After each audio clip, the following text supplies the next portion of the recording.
Assalamualaikum warahmatullahi wabarakatuh. Good morning everyone. How are you today? Good.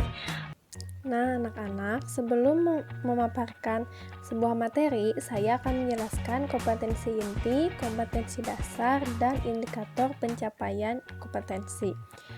Kompetensi inti yang pertama dan kompetensi yang kedua adalah menghargai dan menghayati ajaran agama yang dianutnya, serta menghargai dan menghayati perilaku jujur, disiplin, santun, percaya diri, peduli, dan bertanggung jawab dalam berinteraksi secara efektif sesuai dengan perkembangan anak di lingkungan sekolah, keluarga, masyarakat, dan lingkungan alam sekitar, bangsa, negara, dan kawasan regional. Nah, untuk kompetensi inti yang ketiga adalah memahami dan menerapkan pengetahuan faktual, konseptual, prosedural, dan metakognitif pada tingkat teknis dan spesifik sederhana berdasarkan rasa ingin tahunya tentang ilmu pengetahuan teknologi, seni budaya, dengan wawasan kemanusiaan, kebangsaan, dan kenegaraan terkait fenomena dan kejadian tampak mata. Lalu, kompetensi inti yang keempat adalah menunjukkan keterampilan menalar, mengolah, dan menyaji secara kreatif, produktif, kritis, mandiri, kolaboratif, dan komunikatif dalam ranah abstrak sesuai dengan yang dipelajari di sekolah dan sumber lain yang sama dalam sudut pandang teori. Selanjutnya, saya akan menjelaskan kompetensi dasar. 3.5 membandingkan fungsi sosial, struktur teks, dan unsur kebahasaan beberapa teks khusus dalam bentuk greeting card dengan memberi dan meminta informasi terkait dengan hari-hari spesial sesuai dengan konteks penggunaannya.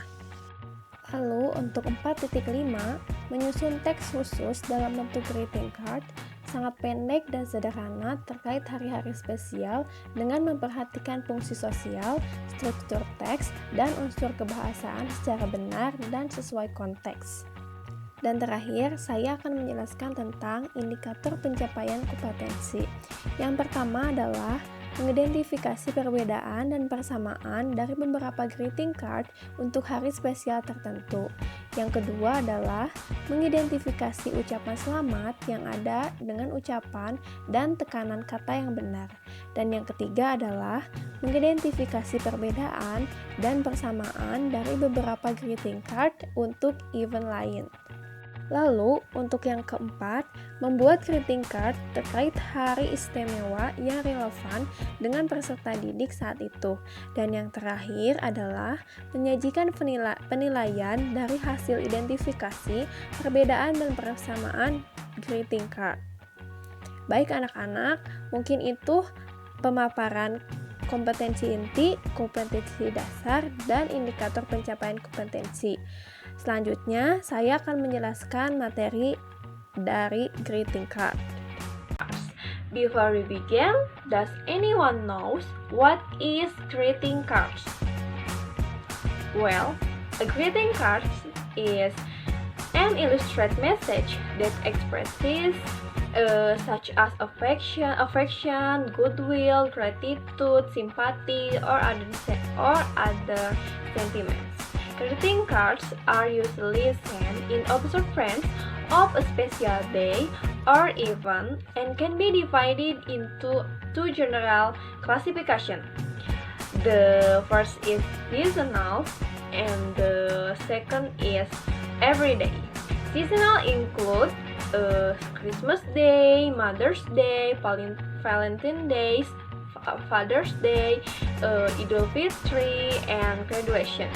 And then everyday cards include birthdays, anniversaries, condolence, or best wishes to get well from illness. What is the purpose of greeting cards?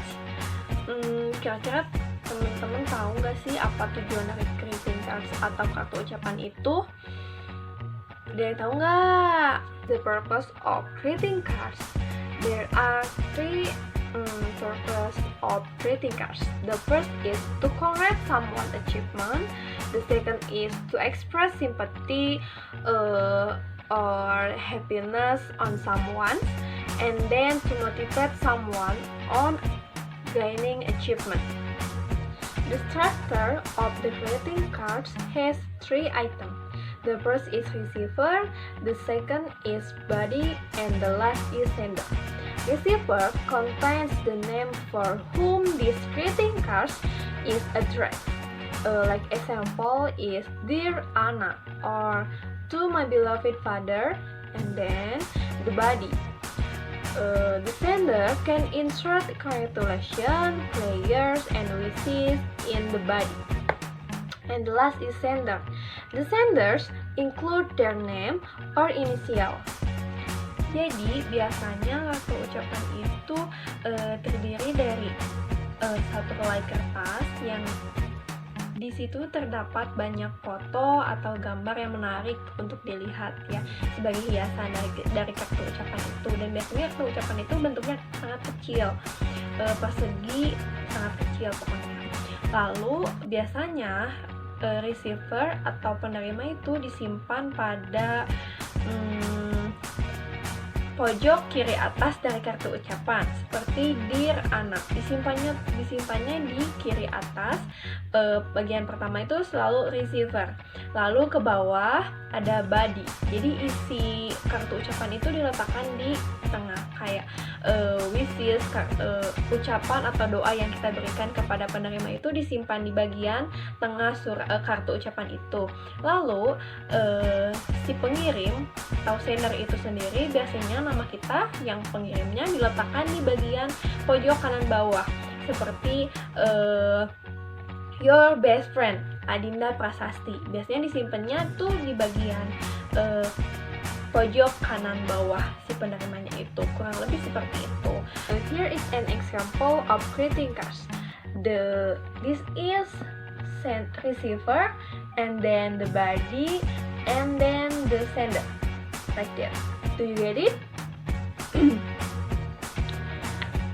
Well, everyone, the explanation of the greeting cards, I think it's enough. See you next week with me again. Thank you for a great